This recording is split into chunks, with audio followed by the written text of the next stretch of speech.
Hevalên مجرمة آبی ویدیویی تیگه دیالکتیکیه و از هول بدم کو درباره و تیگه ده هنگ زنین کرد رابری و هیجان بکم هر وها دیسا میدی ویدیویی ده بسا که کسینو که هراکلیتوس هگل کارل مارکس و انگلش بکن کو دبر فرح بونا تیگه دیالکتیکه ده مرد دکاره ببیجه کو کدوان گلکی مزنه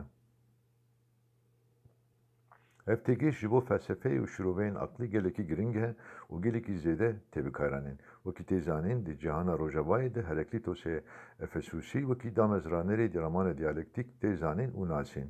Li eşkereyê ku çavkaniya vê ramanê erdnîgariya Kurda ye û Heraklitos vê ramana xwe ji Mezopotamyayê girtiye û berfireh kiriye.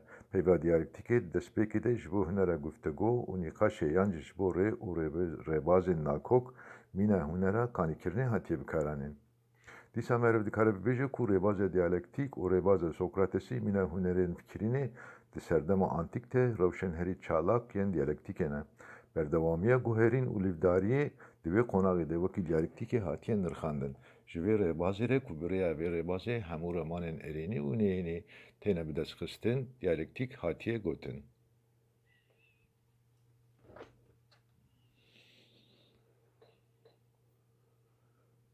Ji bo Platon diyalektika ramanê ye. Li milê din jî bi rêya navgînên sehekî armanca xwegihandina ramanên objektan û xwegihandina zanîniyên objektên aşkere û naguhêr e. Gotina Heraklîtosî ya meriv nikare du caran xwe di çemekî de bişo wekî destpêka danasîna diyalektikê a aşkere hatiye dîtin.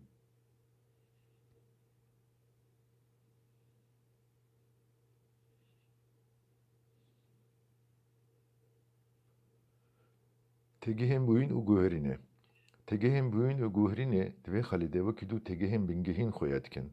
Meriv dikare bibêje ku filozofên serdema pêşîn herçixwasî li hêlên dijber jî girtibin jî diyalektik dizanin.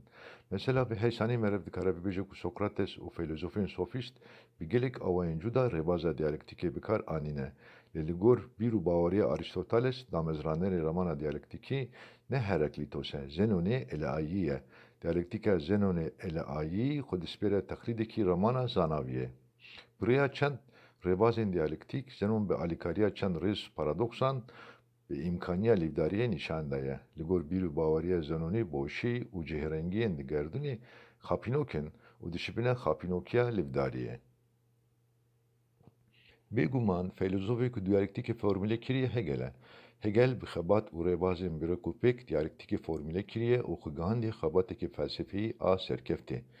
Li gor vê yekê diyalektik bi rêya lîvdariya sê awayan ku ew jî tez, antîtez û sentezin xwe pêkanîna ramana mutlaq e. Hegel ji lîvdariya ramanê dest pê kiriye û diyalektika ku bi rêya vê ramanê bidestxistiye ji bo lîvdariya gerdûnê jî bikar aniye.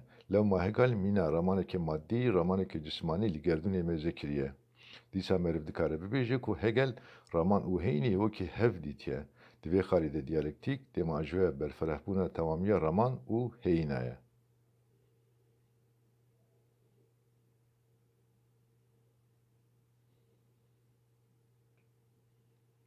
Karl Marx û ramana diyalektik. Marx vê ramanê berova jî kiriye. Di rêya Hegelî de meşaye û bi awayekî maddî dema ajûya diyalektikê nirxandiye. Lîvdarî ji destpêkê ve bi temamiya tegihên nakok û dijber hatiye şîrovekirin. Li gor baweriya Marx lîvdariya maddeyê encama nakokiyên navxweyî ye û diyalektika ramanê jî di vê xalî de dengvedana lîvdariya maddeyê a ber bi hîş ve ye. Ango hîş dengvedana maddeyê ye. Ji ber vê yekê ku felsefeya Marksîst bi navê materyalîzma diyalektik tê zanîn. Lewma jî em dibînin ku rêbaza diyalektik wekî zanista lîvdariya diyalektikî tê dîtin û nirxandin.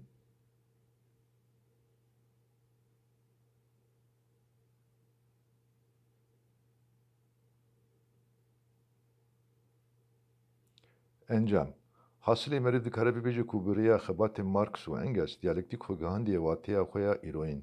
Engels danesînekî diyalektikê a bi vî rengî daye ku ta radeyekê meriv dikare bibêje ku ev danesîn danesînekî herî rast û aqlî ye.